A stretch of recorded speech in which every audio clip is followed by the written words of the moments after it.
Hello Aries, Sun, Moon, Rising, and Venus signs. Kamusta kayo? Sana po ay nasa mabuti kayong kalagayan.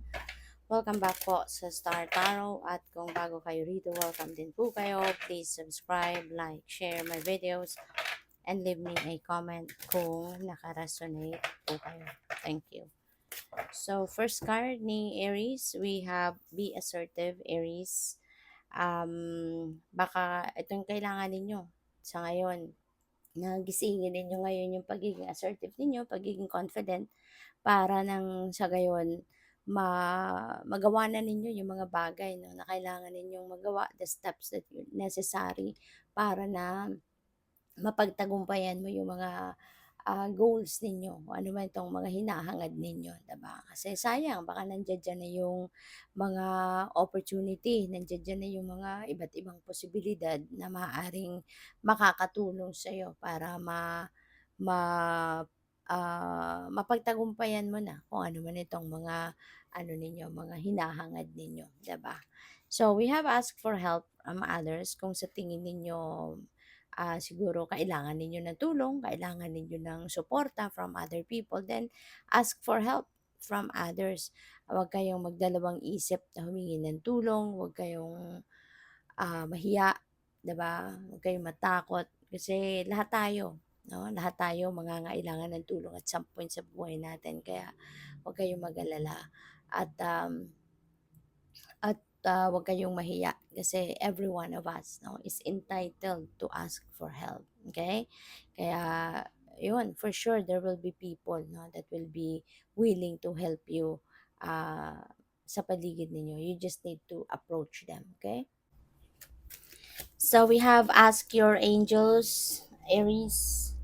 Maaari no na yung tulong na to, kailangan mo din ng tulong from the spirit realm. So wag kayong magdalawang isip na humingi ng tulong or tumawag no sa inyong mga guardian angels kasi ah maaring itong kailangan mo no, both from the spirit realm and the physical realm. Baka kailangan mo ngayon ng assistance no in any way, shape or form. So wag kayong mag-alala, wag kayong matakot, wag kayong magdadalawang isip, reach out no, reach out. Yung mga angels nyo, they're just a prayer away. Yung mga tao din sa paligid mo, they're just a text away, a message away, 'di ba? A call away, kaya tumawag kayo. Reach out to them. All right? So what else? We have no need to worry. Okay? Huwag kayong mag-alala. Hindi nyo daw kailangan na mag-alala. All is being taken care of. Baka nag-overthink at nag-overanalyze lang kayo. Baka kumbaga nagkaka-anxiety kayo because maybe you are worrying too much about this, kung ano man itong inaalala ninyo sa ngayon.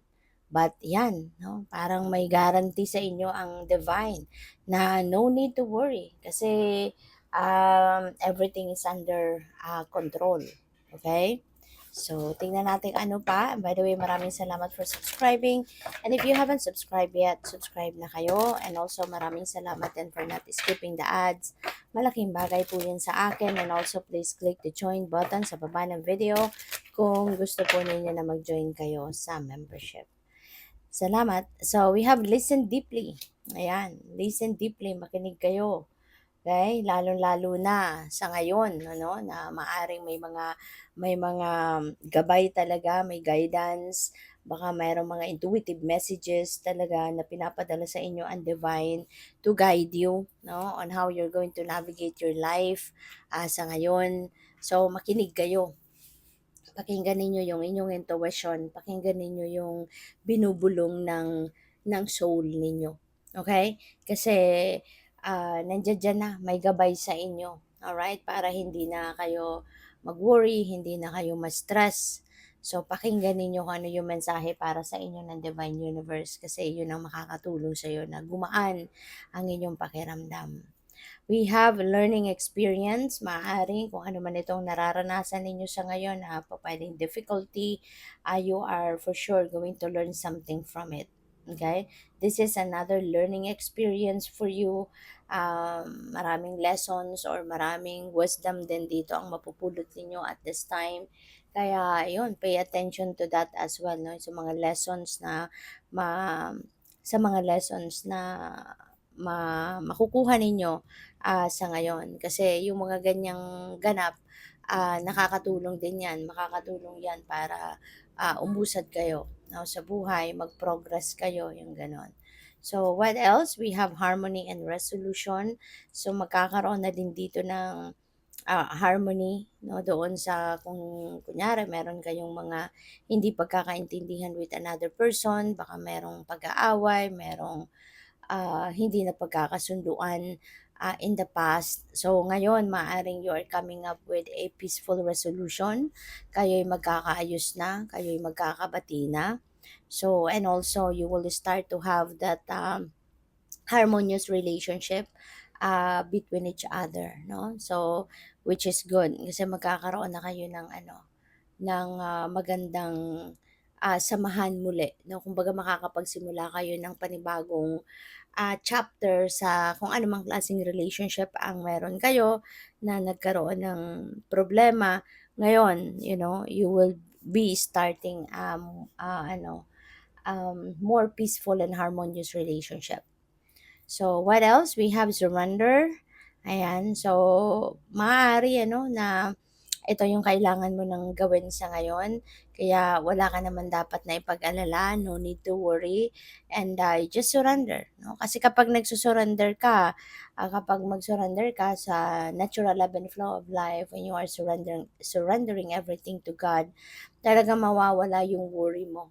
'Di ba? Kasi kapag inaalay mo ang lahat 'no, sa kanya, binibigay mo ang 100% na tiwala sa kanya regarding everything sa buhay mo, makakaasa ka, 'di ba, na magiging magaan ang pakiramdam mo, everything will be fall into its right places, everything will be,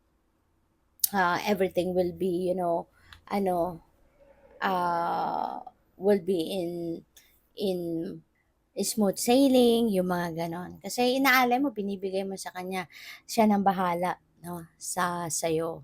So, good luck. Thank you for watching. Love and light. Namaste.